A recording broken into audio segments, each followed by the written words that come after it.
Broadcasting from the Bayou State and all around the Gulf Coast and streaming nationwide. This is the C.L. Bryant Show. Good evening, everybody, and welcome to the C.L. Bryant Show. I am C.L. Bryant, and I want to welcome you to this journey with me this evening. Thank you so much for tuning in, all of our friends there in southern Arkansas, as well as East Texas, and throughout the Gulf Coast of Louisiana, right here in the jeweled cities of the Arklaw, Texas, where we are broadcasting from Shreveport and Bossier City. And I'm so glad to be with you. See, you made it through the weekend. That's a good thing. You made it through the weekend. It's a beautiful day in the USA, especially here in the jeweled cities. Our friends, some of our friends in Georgia and Alabama and places like that did not fare so well. I think the death count for those superstorms that went through there is about 20 now. So prayers for them, their families, and heartfelt condolence to those who lost life, limb, and property there in this past few days. All of you folks in Wilmington, North Carolina, I want to thank you for being there and welcoming us into your family as well. Friends, there is just so much to talk about today, both on the local and national scale. I guess the only thing to do is just talk about it because one thing I want to talk about with you first, though. Most of you know, if you've listened to me for the last couple of years, going on 3 years now, you know that I graduated from Fair Park High School. Fair Park is my high school alma mater.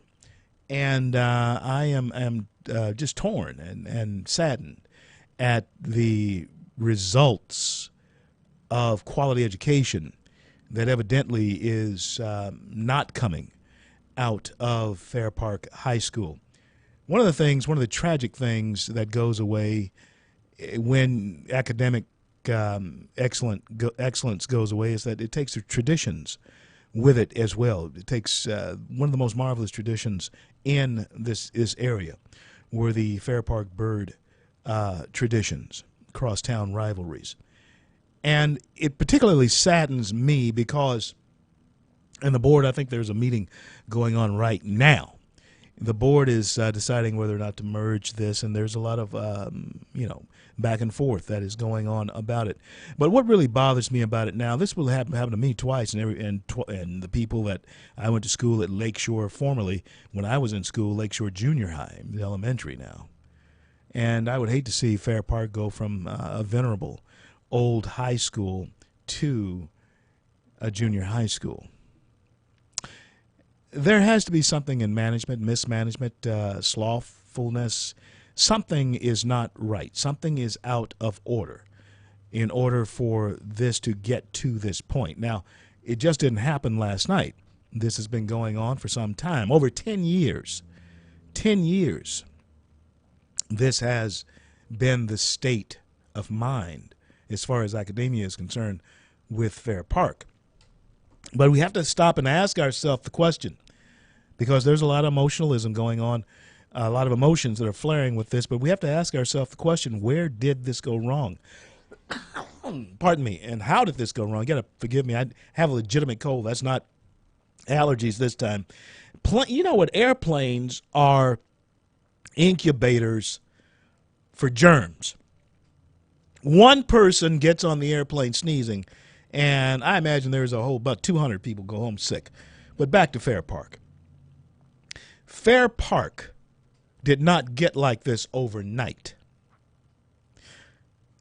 In order to fix this, we're going to have to decipher, we're going to have to determine where this happened, how it happened. Maybe too late, I don't know.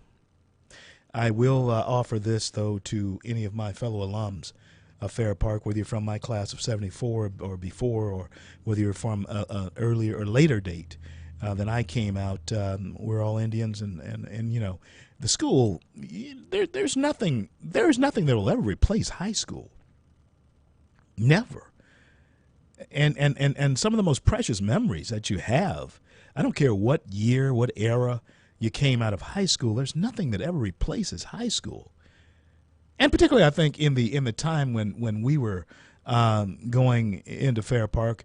I started going to Fair Park in 1971, and we had just integration had just become a thing in '67, which took me to Lakeshore Junior High School instead of J.S. Clark, and there were a lot of growing pains, let's say, back in the day, that resulted in fisticuffs. Oh yeah, between whites, blacks, what have you. But through it all, we came through all of that.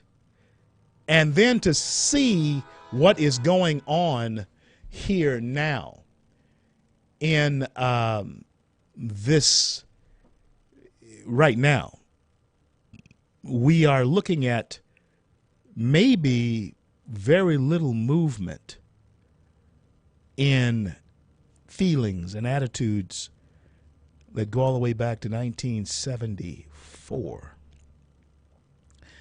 That saddens me.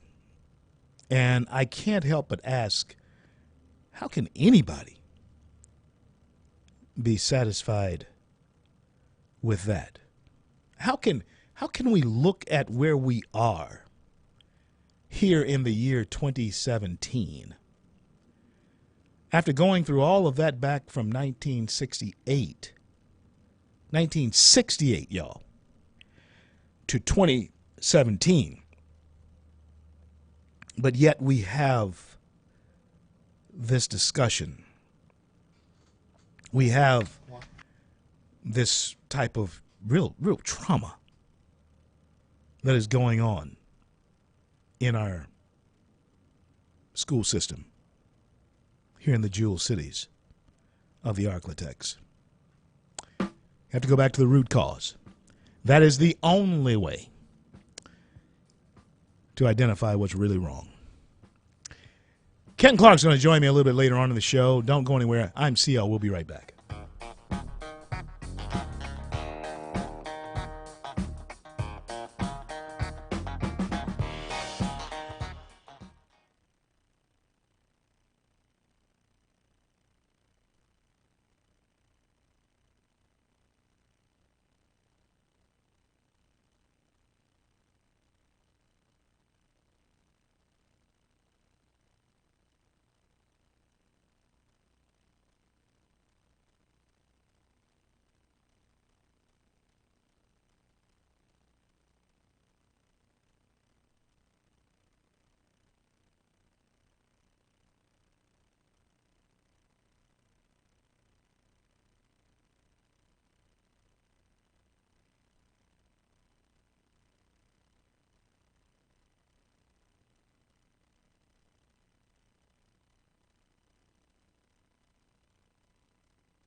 CL. Monday, Jewel Cities of the Architects, glad to be with you, glad that you've come along with me. I was talking about Fair Park, but I'm reminded this coming Saturday, don't you forget, I was just reminded by one of our listeners that the March for Life will be occurring. I was there last year with my pastor. There was at least 5,000. I bet there had to be 5,000 with us coming across that bridge from Bossier City into Shreveport. And you need to be there. You need to be there. The march starts, I believe it's 8 o'clock in the morning. I believe it's 8 o'clock in the morning. The march starts. We meet on the other side of the bridge, the Clyde, right there at the boardwalk, and then we march across to Festival Plaza there. And so I think it's 8 o'clock. I'll have the right dates for you as the week goes along. But anyway, be there. March for Life. There's so much that is weighing in the balance. It's certainly time for all of us to take a stand to choose life. Choose life, because life and death is set before us. So choose life. I was talking about the era back in 1974 when I graduated from Fair Park, but let's go back a little bit further. Some of you are a little bit older than I am who graduated, say, in 71, 72. You might have been on your way to Vietnam. Yeah, the Vietnam War was raging in the 70s, was beginning to wind down. Richard Nixon was beginning to wind the war down. It's a strange thing, folks. Strange things. Now, Lyndon Johnson truly escalated this war, got us into this war, and then wouldn't let our boys and girls, boys back then, boys fight the war. The politician wouldn't let them win the war. We could have beat the South, the North Vietnamese. We could have beat them. There's no problem. Same way we could beat like a drum anybody in the world right now. We can beat anybody in the world if politicians let you fight the war. Just execute the war. Do what our soldiers, our men and women do best, who are soldiers, who are infantry people and warriors. They go out, they break things, and unfortunately they have to kill people because that's what war is. We can do that better than anybody else on the face of the earth. And I still think we it's not a used to could thing, as Jeff Foxworthy. It's not a used to could thing. I think we still can take on and lick anybody in the world. But the war was still going on. It didn't end until 72. Nixon wound it down in 72. And he got the blame, basically, for the entire war. Johnson was the one who started. We got us really escalated in that thing right there in 64, 65.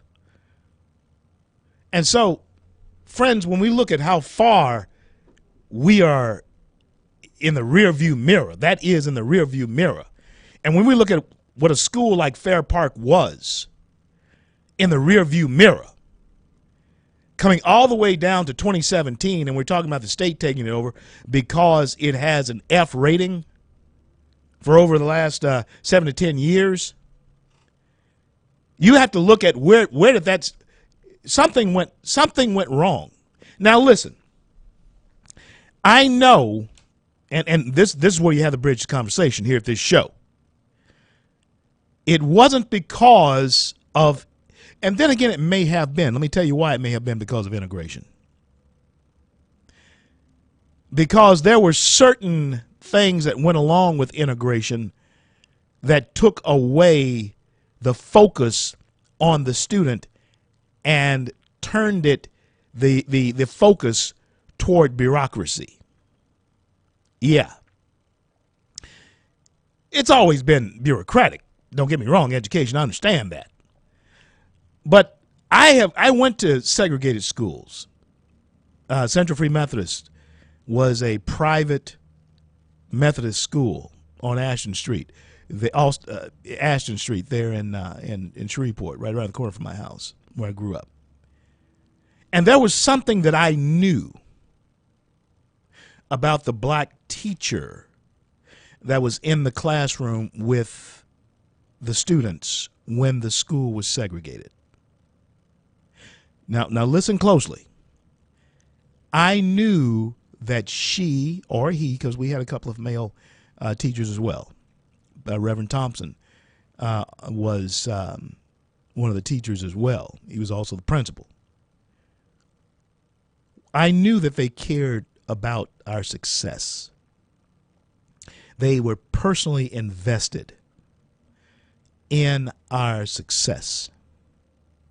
I was a straight A student at that time. I'm giving you my personal take on what happened to me. You take me out of that type of incubator, and all of a sudden I'm in an integrated school. Not saying, and don't get me wrong, I'm not saying that integration and all this was bad.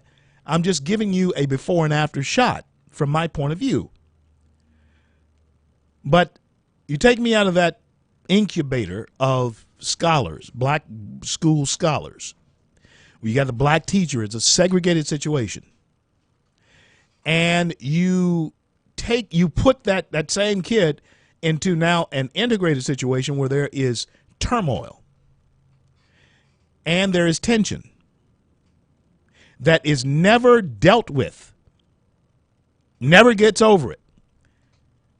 And so you're dealing with not only a different mindset of a whole different world, but you're also dealing directly with a race issue in education. And if I were to begin to trace the roots of the problem, I would have to tell you that it began back in the 1968. 1 minute. That's when it began. Now, there's a meeting that will take place at Morning Star, I believe, Morning Star Baptist Church, Pastor Theron Jackson, tonight. Formerly, one of my brothers in the ministry, Murphy Hunt, was the pastor of that church for many years. And but Theron Jackson, a very fine pastor, is there now. And they're going to have discussion on that tonight. Get on out there. Get on out there. And put your 2 cents in. I'm an alumni. I'm not sure if I'll get there on time, but I think I'm going to stick my head in the door, too, tonight just to see what's going on. And we'll report back to you tomorrow night. I'm CL. Be right back.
CL back with you here in the jewel cities of the Arklatex on this Monday. I see you made it through the weekend. I'm really glad that you did. Listen, if you've been paying attention, and there's no sense in me playing the clip because you've heard it a million times, I just want to comment on somebody who hadn't been relevant in nearly 20 years, and that is Madonna. Everybody knows the name. The name isn't going to go anywhere. She's legendary, will be legendary even after she's gone. There's no question about that. But to give you an idea of just how stupid she truly is, you know, well, I don't know if I can actually put it into words. First of all of the F-bombs were being dropped and just carpet bombed the place with the F word. Now, this was a women's march that occurred in D.C. over the weekend in protest of the new president of the United States, President DJT Donald John Trump, in protest of him. Now, this is the crazy part about it to me. Trump has only been president now, well, a little over 72 hours. Well, a little more than that, but not long. Actually, this was actually the first full day. And man, did he hit the ground running. Yeah, he did. Three presidential, three as executive orders. And I'm going to talk to Ken Clark about that coming up after the break. Because even though I do like what he's doing, I do like the action and all of that, we want to talk about this executive order thing. Because the same reason we didn't want Obama doing it may be the same reason we don't want Trump doing it. Because one of these days, Trump's not going to be president. Are you hearing me? And so we're going to talk about that here coming up. So don't go anywhere. I want to talk about this executive order thing. But I also want to talk about people who are talking about bombing the White House and the nuts that do live in this nation. And the nuts who do listen to our news around the world. And to have an American like Madonna say something as stupid as she did, and everybody must. Only the progressive liberals are not calling this stupid, and even they, behind closed doors, are saying that was stupid. Listen, if she doesn't get a knock on the door from the Secret Service or somebody for saying something that stupid in these perilous times, I have got to question it. You should too. Because the last thing that we want is any type of tragedy in this country. But now, George Soros' money, talk about tragedy. You saw it in action on Inauguration night, on Saturday. Windows broken, businesses looted. By who? By who? These people weren't mad about anything. They couldn't be mad about anything. Trump hadn't done anything. But when? That's happened before. Don't tell me that people are angry at Trump just because he won the presidency. No. Here's my word. Again, design. There is a design to this. And even though we were talking about Hillary Clinton and the design that she had, and really, that's at the root of all this because Hillary didn't become president and Obama won't be Secretary General of the UN, at least not for the next 4 years. And so the progressive liberals, George Soros, a social engineer, has put money out there to keep chaos going, at least for the next 4 years. Don't think it's going away. It's not going to go away. It's going to be there. We're going to have to deal with it for the next 4 years. Even if Trump walks on water, his detractors, the progressive liberal media, is going to say he's walking on the water because he can't swim. That's the way it's going to be for the next 4 years. And I like this little guy, Sean Spicer. I've never met Sean, by the way. Never met Sean Spicer. But I do like him. I wouldn't have his job, but I do like him because he seems to be no nonsense. He seems to be sharp, and he sure is no Josh Ernest. He answers questions.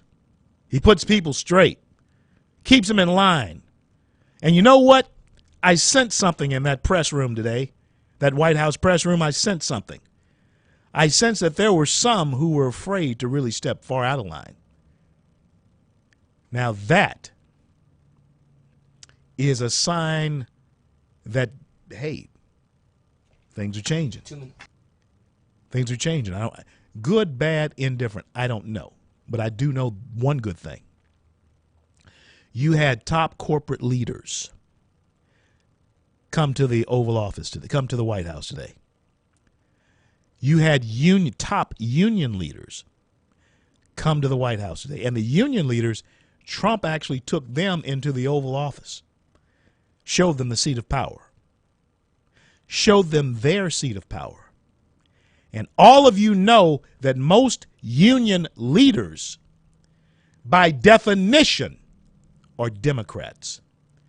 But these union leaders, when they left the White House today, they were glad to be there. They were glad to have met with the Republican president. And I got to tell you, yeah, it's only been today, but I do believe the new sheriff in town is laying down some things that folks really weren't expecting to be laid down so soon. That's why Chuck Schumer, who is Harry Reid on steroids because George Soros' money is backing him too. He's going to be a thorn in the flesh. Keep an eye on him. Going to be back with Ken Clark, Regional Director, Convention of States, when I return. I'm CL.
Broadcasting from the Bayou State and all around the Gulf Coast and streaming nationwide.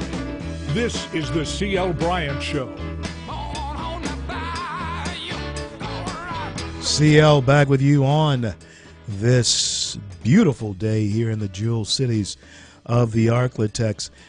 I am C.L. Bryant and want to share with you now the thoughts of a very good friend of mine. His name is Ken Clark. He is the regional director of Convention of States. One of the things that what brought us together was the grassroots movement, Taxed Enough Already. You know it as T. And a lot of people have been trying to liken what happened nearly 8 years ago to the movement of the left now. No, it's totally different. I want to talk to Ken about that, as well as these executive orders that are being bandied about. 3 executive orders were issued by the new president, DJT, today. And I want to welcome now back to the C.L. Bryant Show, Ken Clark, my brother. How are you, man? CL, it is great to be back with you. It was great seeing you last week. I'll tell you what, you still bring down the house every time you give a speech. It is fun to watch. Bless your heart, Ken. Thank you so much to that. To God be the glory, and to your lovely bride-to-be.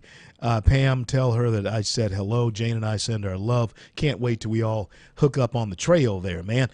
Ken, let me ask you this. Now. Let's talk about these executive orders. Now, you're the regional director of Convention of States. First, tell us what that is and how do you look at these executive orders in lieu of Obama now having left office? Well, it's very interesting. Convention of States is built around Article 5 of the Constitution, which simply states there are 2 ways to amend the Constitution. Congress can propose amendments, and then 38 states have to ratify them. Or the states can get together and propose amendments, and again, 38 states have to ratify them. So what we're suggesting is that it's high time that the states got together and amended the Constitution. And here's what the power of this is, CL. Think about it this way. If we can go back, and let's take the Commerce Clause, for instance, and if we can redefine the Commerce Clause back to its original intent, we throw out 150 years worth of bad Supreme Court decisions, and we give the power back to the states where it belongs. And that's all we're trying to do. And this is not a runaway or anything weird like that, but that's all we're trying to do with Article 5. Now, you had asked me about Donald Trump and his executive orders. Now, Obama did a lot of things via executive order that, frankly, are unconstitutional. And none of us on the right liked it. We all hated it because he was stealing our liberties, our freedoms, and putting undue regulation on top of it. So now we've got Donald Trump, and the first thing he does today is he does 3 executive orders. Now, 2 of them are well within his rights to do. He did a hiring freeze on all federal workers. That's fine because that's what the executive branch is there to do.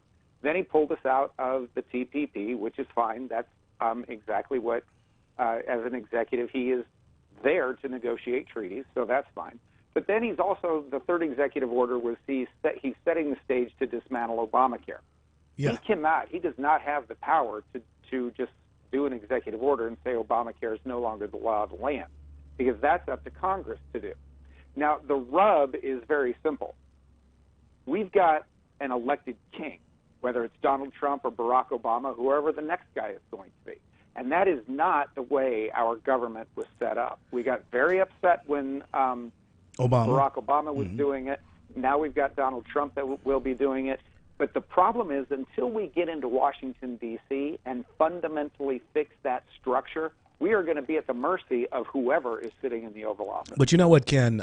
There has been a precedent, I believe, that has been set starting with the Obama administration. Well, not starting with the Obama administration, but certainly utilized in the Obama administration, and now being played again with the Trump administration, that does lead us to a certain despotism in the presidency. So you're saying to us that the way to rein that in is for the states to make the type of noise that's necessary to bring us back in line with what the founders had in mind with with a republic, with a constitutionally run government. Is that what you're saying to us? That is exactly what I'm saying, but it's a lot more than just making noise. The Article 5 of the Constitution is the only tool. It is the only tool that our founders gave the states to ratify a runaway Washington, D.C., which is exactly what we have right now. Now, our resolution only allows three things. That's it. One, fiscal responsibility, like a balanced budget. Do you ever think we're going to get a balanced budget from Washington, D.C.? Doesn't look like it. I mean, we know we're not. No, doesn't look like it. No. And then the second thing is to limit the size, scope, and jurisdiction of the federal government. Because although Donald Trump is trying to do that with his hiring freeze, he needs Congress to go along with it. But the states can look at Congress and say, you don't have the authority to do this. And that's redefining the Commerce Clause. That's redefining the General Welfare Clause back to what they originally meant. I mean, the Congress Clause, all it was there to do was shipping and interstate commerce. That's it. That's it. That's now amazing. It's your light bulb, it's your television, it's your tennis shoes, your toothbrush, for crying out loud. Yeah. It's all governed by the federal government. It truly and it truly is. And folks, what I think Ken is trying to tell us all is that we have allowed this unbridled runaway government in the American field. We've done that. We've done that by not paying attention. Let me ask you this, Ken, about the latest grassroots movement on the left. Bernie Sanders is spurring it on. I see a difference in what you and I were doing and kicked off doing 8 years ago as to oppose. We had purpose. There was a purpose in us taking on the administration. I don't see any rhyme or reason of the Madonnas of the world or any of those types of people taking on Trump, at least at this juncture of his presidency. How are you viewing this type of angst or pretentious angst on the left when we're looking at what is going on? Is that just Soros money? What do you think? Well, it's right out of the playbook, Rules for Radicals. I mean, Saul Lewinsky. I mean, it is right out of their playbook. Disrupt, delegitimize, divide and conquer. I mean, why do you think this country is so divided? Blacks hate whites, hate Latinos, hate Orientals, hate rich, hate poor, hate everybody, hate gay, hate lesbian, hate you name it. I mean, we are so divided that it's unbelievable. And so that, I think, is their ultimate goal. And what's happening is it's backfiring. I mean, do you think Trump would have been elected if it weren't for the left being so radicalized? No, of course not. But they gave us Trump. And you had mentioned something about when you and I started doing this 9 years ago. Hold that thought right there, Ken. Hold that thought right there. 9 years ago, we'll pick up right there. When we return, I'll be back with Ken Clark, Regional Director, Convention of States. You might want him to come to a city near you. I'll tell you how to do that in just a little bit. I'm CL. Be right back.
CL, broadcasting from the jeweled cities of the Arklatex here, Shreveport and Bossier. I want to welcome aboard all you folks in southern Arkansas as well as East Texas.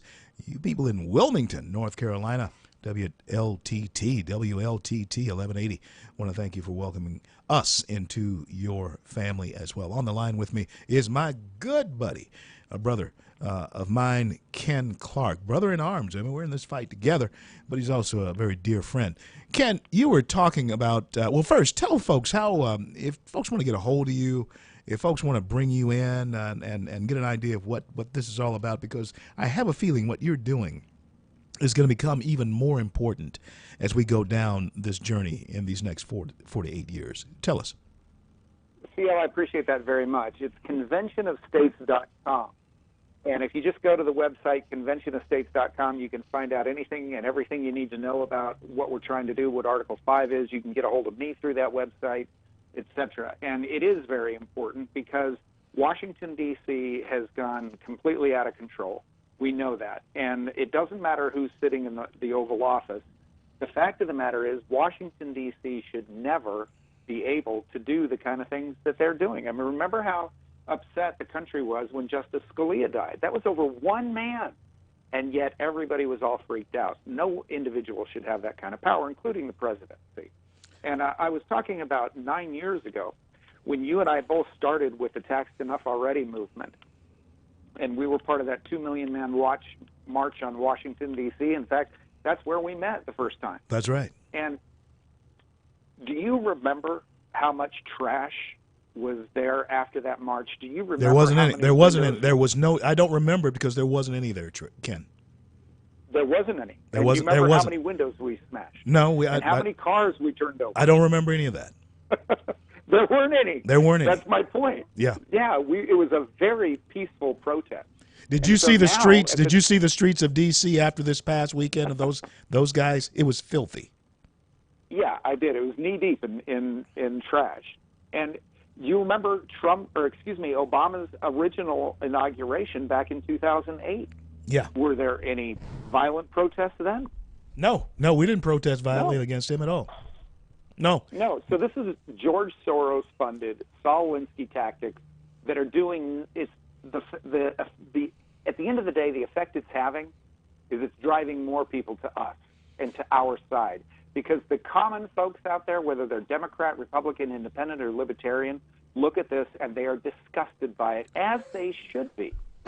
But you're telling us, Ken, that they shouldn't be just driven to us because, and Ken, forgive me, I got a cold. I've told the folks tonight that any airplanes, and I fly a lot, it's an incubator for germs, I'm telling you. And if anybody out there has that prescription or that concoction for cow chip tea, send that to the website. I really need some bad. But Ken, do we want them to come to us just because we are the alternative, or should they come to us because it's the right thing to do constitutionally? Because if you come over here and the executive orders and all that is continuing, we're still out of kilter with what we were meant to be, even though our side is still the lighter side to be on, the better side to be on. But sometimes I have a feeling that we run into the arms of these people, or just as because we're tired of being in the arms of those people. Is that what's happening as well, Ken? Well, that's a very good question, and I think there is a degree of that out there. I think people are coming just because they are disgusted with the other side, but also we're also about facts. We're also about fundamental history. We're also about Western studies. We're about what truly made this country great. And, the left has this illusion that we stole from other countries and we did this and we did that, and none of it is true. I mean, we created wealth. How do you create wealth? Well, you take a piece of vacant ground and you build a mall, you build a building, you build a shopping center. You built something where there was nothing. That is wealth creation. It has never been, and it never will be, a zero-sum game. Ken, when we talk about America first, when Trump is talking about America first, man, that sends warm, fuzzy feelings all through me. I'm telling you, I just love the idea of America first. Do you think that the regulations and getting out of TPP, and of course modifying NAFTA, getting out of NAFTA. Do you think that when he redoes that NAFTA deal, and this is what I'm telling everybody, I believe that when he does redoes that NAFTA deal with Mexico, that within that deal, Trump is going to fulfill his promise to get Mexico to pay for that thing. Maybe it's just me saying that, but I have a feeling he has a take on that very well could get that wall done. What do you think about all that? Oh, I would agree with you, CL. He is the best negotiator on the planet. Why do you think he's worth $11 billion? Yeah. And, I mean, I would be scared to death sitting on the opposite side of a negotiating table from him. The guy is the king. So, yeah, I can see that happening. And he's going to do a lot of things. He's going to restructure the tax code, repeal Dodd-Frank. He's going to put the repatriation tax at 10%, which means we're going to have between $4 to $6 trillion coming back in, renegotiate NAFTA. He will build the wall. And those are enough to jumpstart this economy back to a 5% per annum growth. And but go ahead. It's not enough to fix the fundamental issues with Washington, D.C. It's not enough to fix the fundamental issues with Washington, D.C. Give the website again, Ken. How do we get a hold of you? ConventionofStates.com, CL. It's ConventionofStates.com. Folks, go there. Check it out. It is going to be a very important part of your thought process in the immediate future. Get a hold of Ken Clark. Have him come and talk to you in a city near you. I'm CL. Ken, I want to thank you again for being there with me and for me, friend, always. God bless you. God keep you. Tell your folks and tell your bride I said hello. I will tell Pam you said hello, CL. Thank you for all you do. Thank you for everything. Talk to you soon. I'll be back in just a few minutes. I'm CL, and we've been on with Ken Clark, Convention of States. And I'm going to talk to you a little bit more about this renegotiating NAFTA. Donald Trump made this bold promise. It was a bold promise. And you remember the Mexican president back when he was making this promise, saying there's no way they're going to pay for any bad words wall. I'm telling you something. DJT may be crazy just like a fox. He is a chief negotiator. He is the master of the art of the deal. And even though there are people who are worth more money than him, there's never been a president, businessman president, sitting in the Oval Office who's been worth more than him. You've heard, Ken, $11 billion. $11 billion is what he's worth. He didn't get there making bad deals, even though he has made some. That's the American way. Fall down, get back up again, become president of the United States. I'll be back. I'm CL.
Money is attracted to whomever treats it right. It's like a girlfriend or a boyfriend, wife or a husband, friends.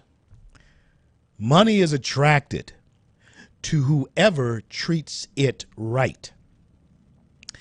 And I was talking about rising and falling in America.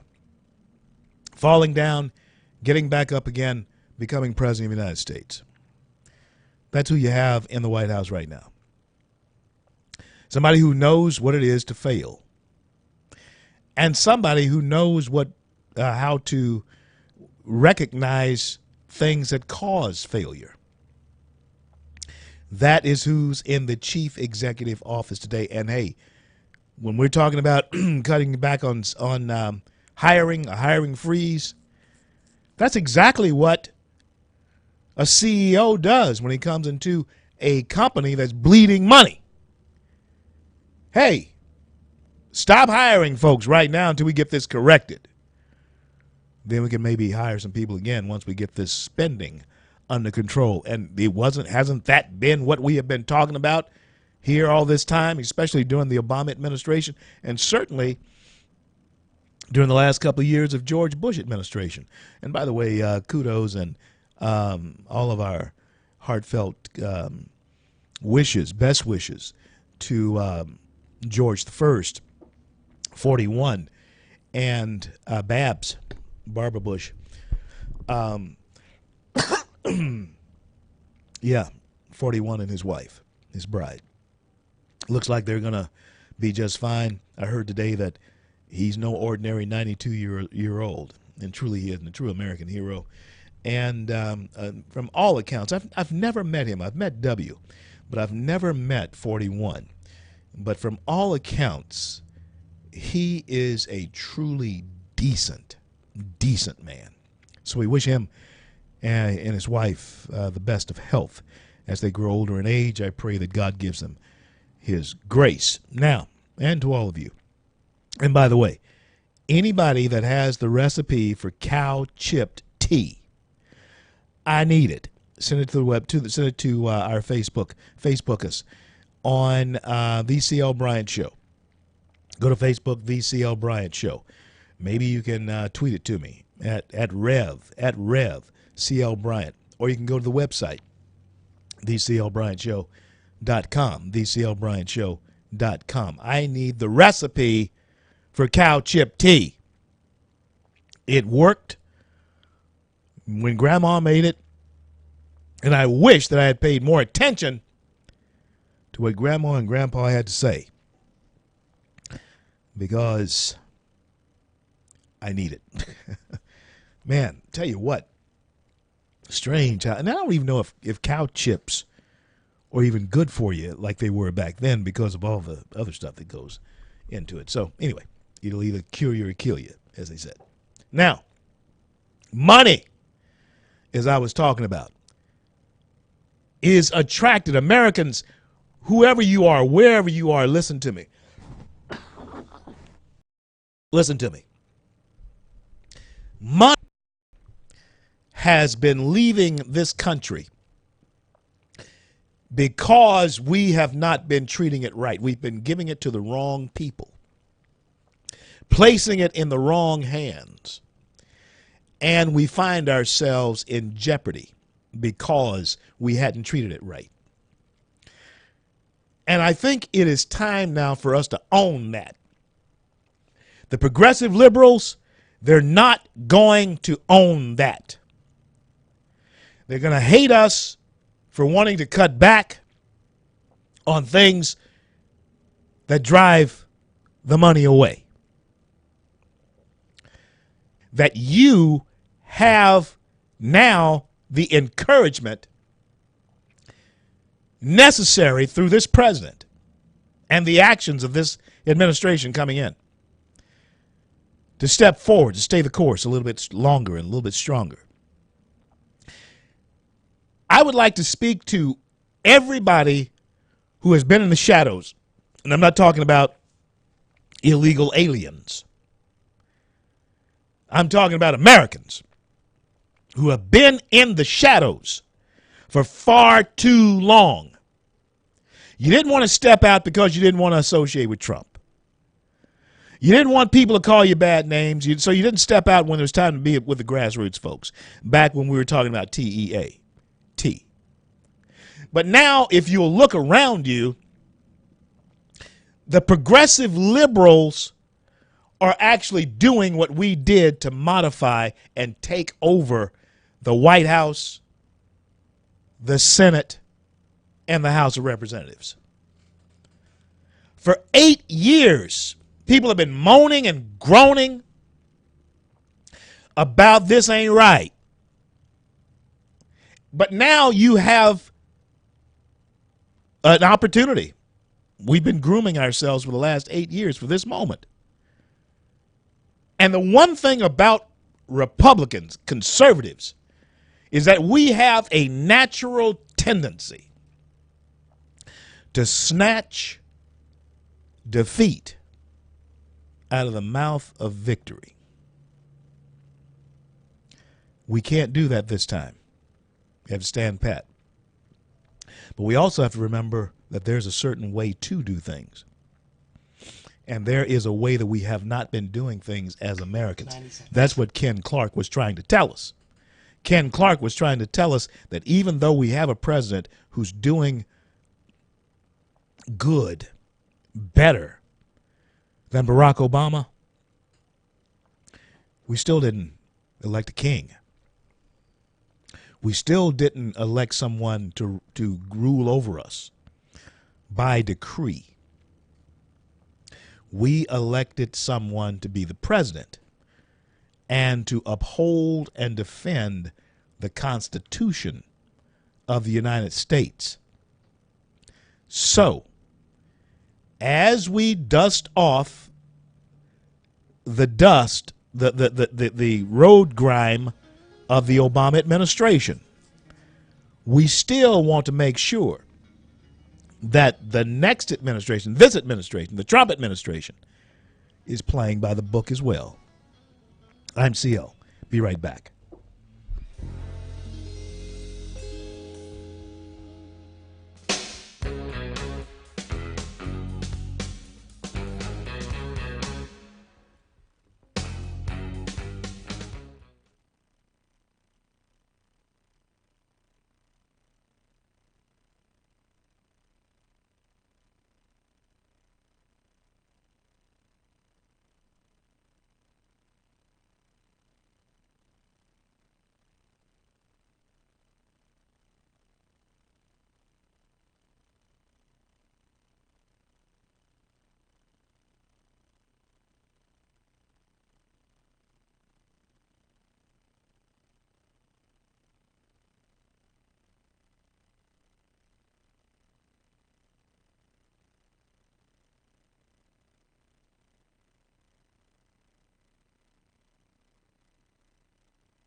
Yeah.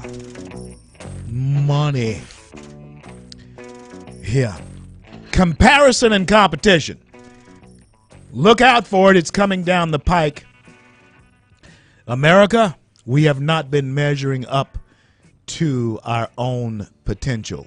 We're not measuring up to our own potential. And I do believe we are in an era, a stage right now where we can once again measure up.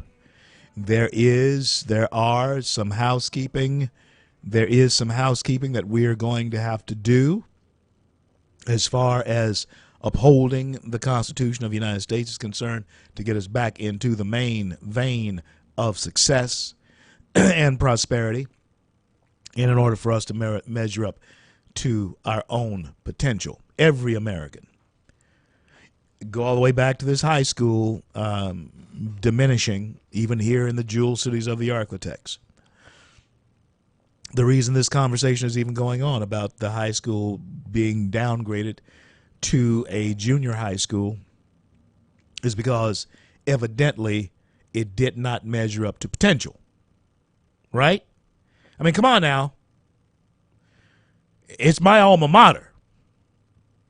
And that pains me to say that. When I graduated, going back to my high school, Fair Park High, when I graduated in 1974, we were the largest graduating class in the state of Louisiana. Yes, the class of 74, Fair Park High School. The governor, Edwin Edwards. Y'all remember him. Everybody remembers Edwin Edwards. He came to do our graduation. Why? Because he wanted those 400 plus votes. He got them. He got mine. Turned 18, had registered to vote, been voting ever since. Yeah, I was a Democrat then. But Edwin Edwards came and did our graduation exercise. Now,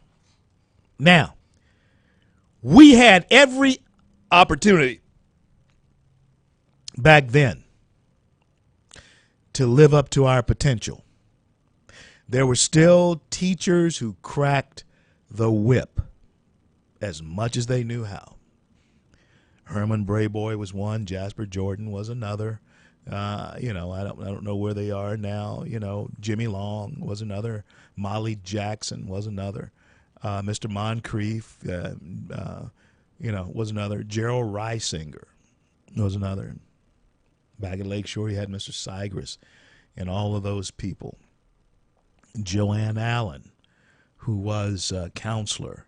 Then Miss Whitaker was another counselor there at Fair Park. Coach Archie, Billy Joe Adcock, Jerry Arledge, all of these people that I have just named, and I could go on and on and on and on. They wanted us to live up to a certain potential. Now, I'll talk about back in segregation some other time. Yeah, Coach Archer. Yeah. Oh, yeah. They wanted us to live up. Mr. Matthews, my science teacher, mathematics, can't remember. What is it? Yeah. And above all, my sainted Evelyn Hightower, who was my English teacher in high school, senior high school, my senior year of high school, junior year of high school. They wanted us to live up to potential at Fair Park. I want to tell you a story about a little old white lady with steely blue eyes. I was the class cut up. I had turned into that. I wasn't when I was at Lakeshore, but I became that as I began to, I don't know, have more fun, discover girls, what have you, in the 10th grade. And pardon me, cow chip tea, anybody? I need you to send me the recipe. But this little lady tell you how times have changed. If she had said the same thing today, I don't know. Maybe it'd been Armageddon. I don't know. But I took it for what it was worth to me, because it was said with care, and it was said because I know she conveyed that she cared about what I did. Now let me tell you the story. Evelyn Hightower, Fair Park High School, 1973. Black kid, big afro, little white lady. She stood maybe 5'1". She's a very short lady. I've been the same height since I was 16. And that's 5'10.5". Now, I was a cut up in her class. Big time cut up in her class. After class, on this particular day, Evelyn cornered me as I was going out the door. She said she wanted to talk to me. Mrs. Hightower. And all the other kids left the room and were on their merry way. They were laughing at me because they figured I was in trouble, and so did I figure that. This little lady locked those steely blue eyes onto me. She engaged my eye contact, and she asked me this question. Cleon, that's my name. Why do you act like a monkey in my class?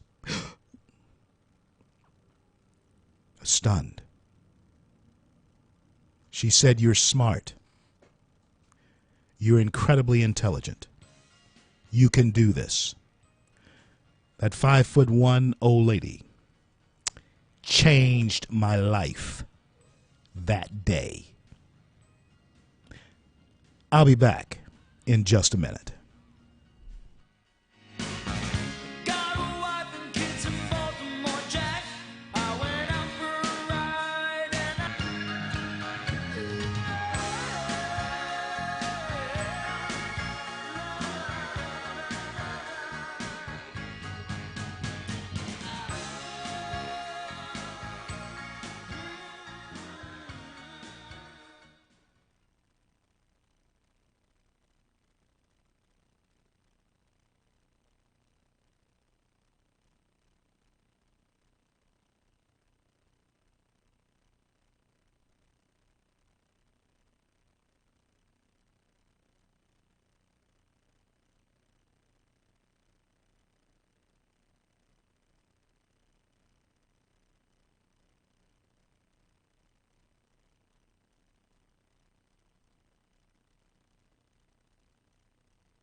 Why?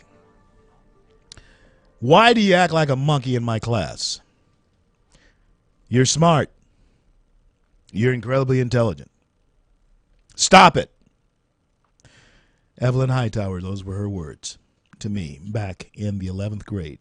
Fair Park High School, right here, Shreveport, Louisiana. She was a 5'1" little white lady, steely blue eyes. She changed my life that day. I'm glad I got a chance to tell her about it. What am I getting at? What's my point? My point is there need to be more Evelyns who will brace a kid. But no, we have taken that away. I was not the same from that day on because she had reinforced what I was missing.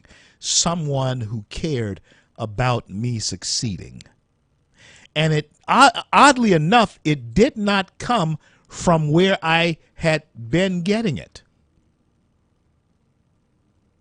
No, didn't come from where I had been getting it. It came from, and this is the strange thing about how that works out. It comes from some of the strangest places, but the point is this. We're not living up to our potential, and Donald Trump, the strangest place, this is being pointed out, is telling Americans that we are acting like fools. We're acting like monkeys, but we're smart. We're very intelligent people, but we're not acting like it. 320-5335, 320-5335 is the number to call. If you want to talk to me, I believe we have an opportunity to talk to you here. 320-5335 is the number to call. Now, neither is America measuring up to her potential. And unless we start looking at character and conduct together, America is going to continue to slip. We can talk about character all you want, but good character produces good conduct. And a shortage of either one, you'll go through life very much imbalanced. Until someone says to you, hey, you're out of balance. This is our problem, though. This is the problem. Check it out. You can't talk to people anymore. You certainly can't talk to people's children in school anymore the way the old school teachers used to talk to us. And I think that we are worse off for it. 320-5335. I think that we are worse off for it because we want to compete, but we can't because there's a lack of character. We can get it back. It's going to take some doing, but we can get it back. Now, folks, the personal need to succeed is something that we as Americans individually have to examine. Do we want to get well? Can't you look at the streets of America and tell that something's wrong? There's a sickness out there. Huh? There's a sickness out there. There's something sick about it. But the question has to be asked, I guess the same question that Jesus asked that man sitting there at the pool of Bethesda for 38 years. Do you want to get well, America? Shreveport, Fair Park, and schools like Fair Park.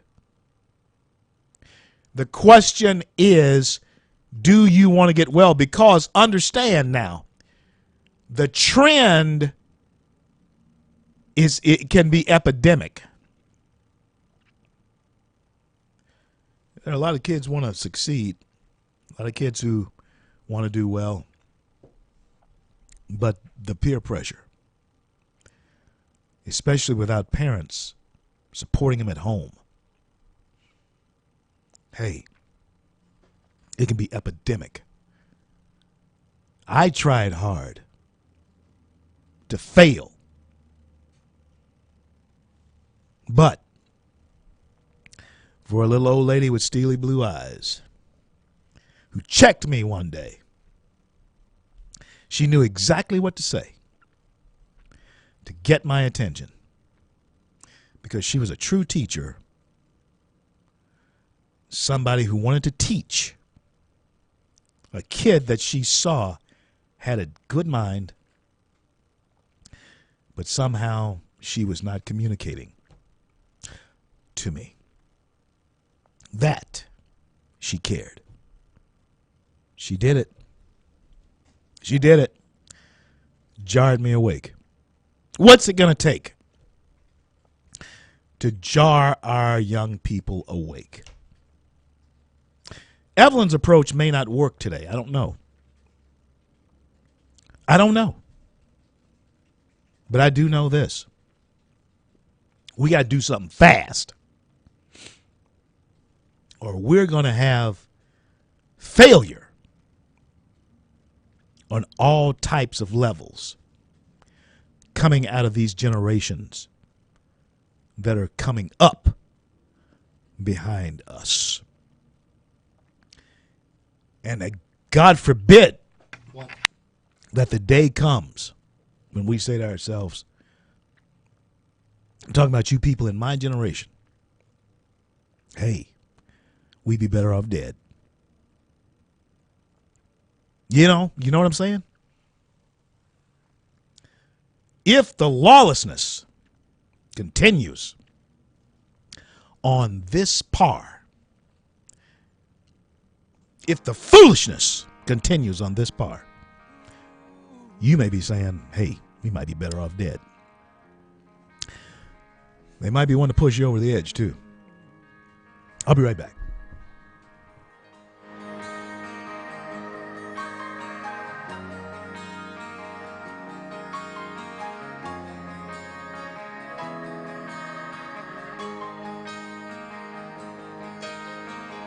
We don't have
Broadcasting from the Bayou State and all around the Gulf Coast and streaming nationwide.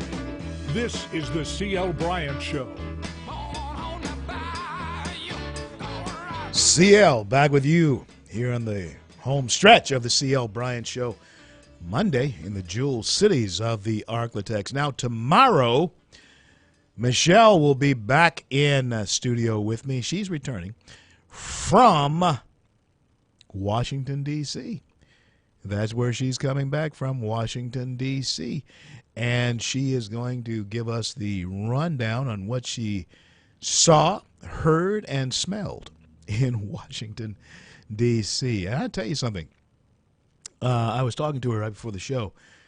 She was in an airport. I guess she was in Reagan. And John Lewis was there. Congressman John Lewis was there. And she said, I would not believe the clamor that went on, or the hero worship that went on around him when he got off his plane. And the media, the press, engulfed him. She's going to tell us all about that. Tell us about the violence and so forth that was on the streets there in Washington, D.C.